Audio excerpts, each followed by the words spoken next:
For this next step, we're going to focus on adding the facial features and kind of the medium details. So we started with the background details. We're going to, in this one, focus on, again, the medium details, and then the next step we're going to focus on is the highlight, shadows, and just some of the refining details.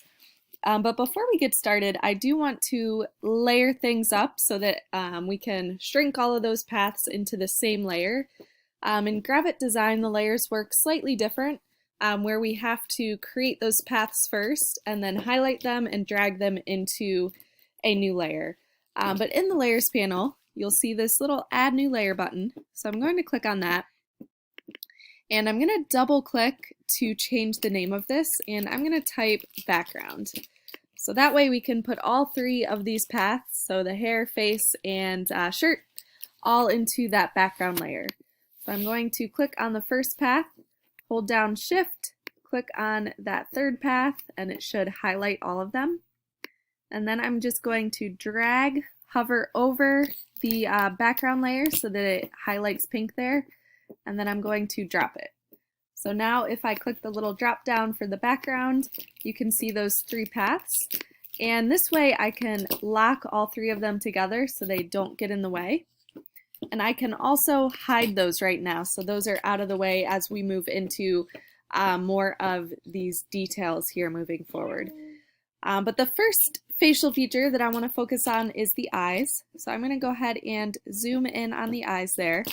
And we're going to start with the pen tool again and just work on the white part of the eye first. So I'm going to outline all the way around the outside of the eye.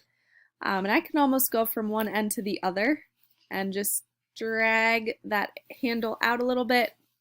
Click to get rid of that additional handle so I have just that corner there. And then I'm just going to come almost to where I started, pull that down to the side, and then close out my shape there. So again, this is going to be the white part of the eye.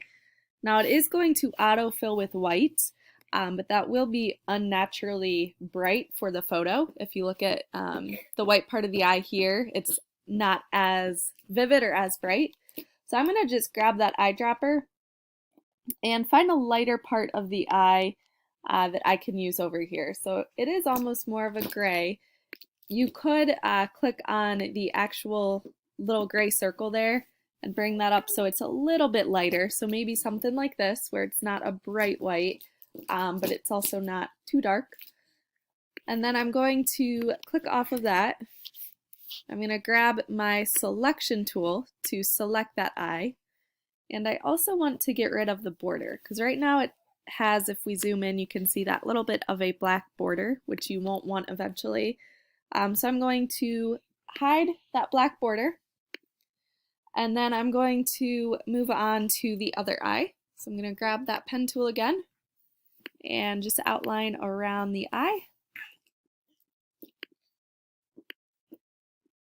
Remember to try to use as few anchor points as possible. And I'm going to grab my eyedropper tool, and I'm just going to use that same gray from the other eye. So I clicked on that to fill it.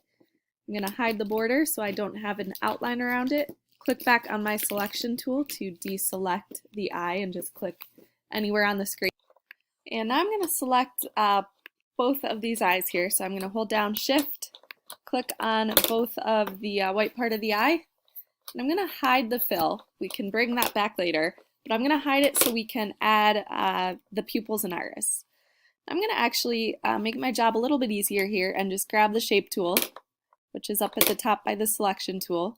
Click on the ellipse, and then I'm just going to click and drag and try to line that ellipse up on the eye. So there's the first one.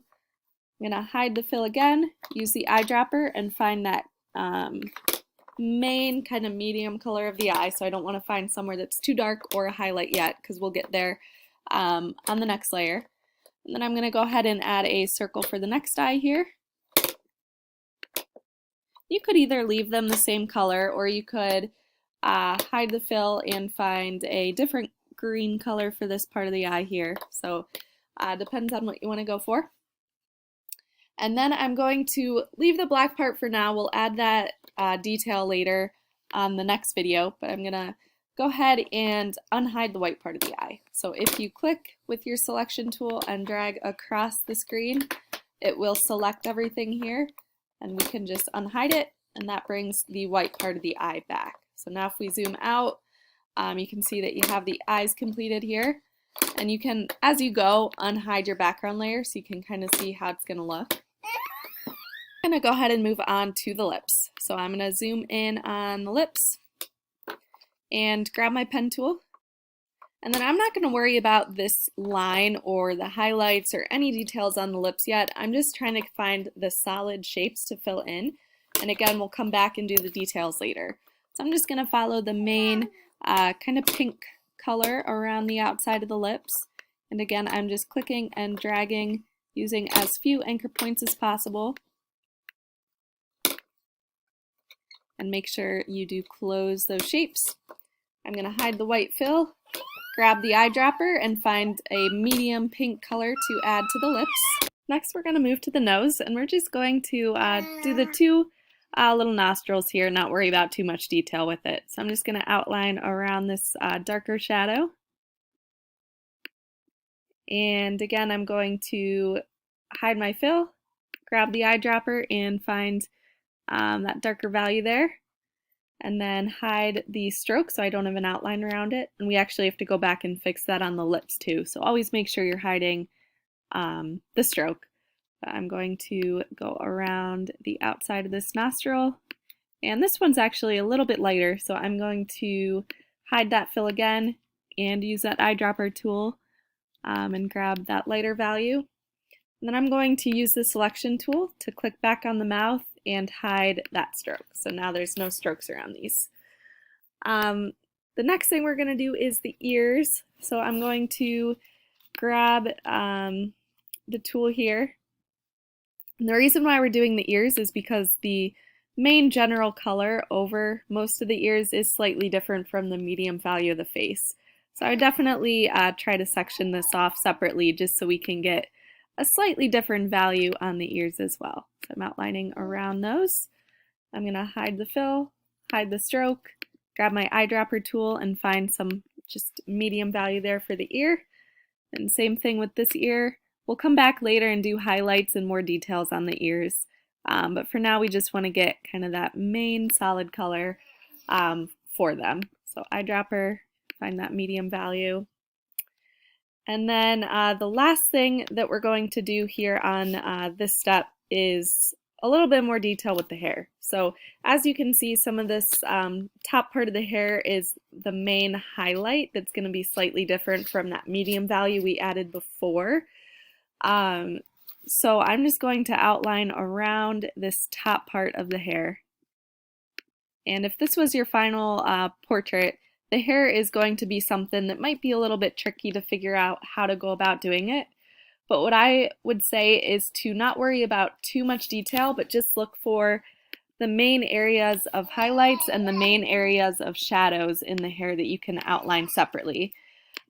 When you are working on your final portrait, if you have questions about how to go about doing the hair, definitely email and ask. Alright, so I'm going to hide the fill and grab a little bit more of a highlight value there to fill that in. And then this bottom part of the hair we can leave, and same with over here. But I'm going to go ahead and now group everything that I did into our medium layer before we go on to more of the highlight, shadows, and refining things. So I'm going to add a new layer, double click and call this medium detail. And then I'm going to click on my first path there, scroll down to the last path to highlight all of them. And then I'm going to drag and drop those into the medium layer. So now all of those are grouped together nicely. And I can bring back now my background layer. So if we zoom in here, you can start to see this face is definitely getting a lot more detail. But we're going to move on to the last step, which will add the details. As you can see, how this picture here has a lot more of those details and refines things compared to what we have here. So we're going to go back, add highlights and shadows next.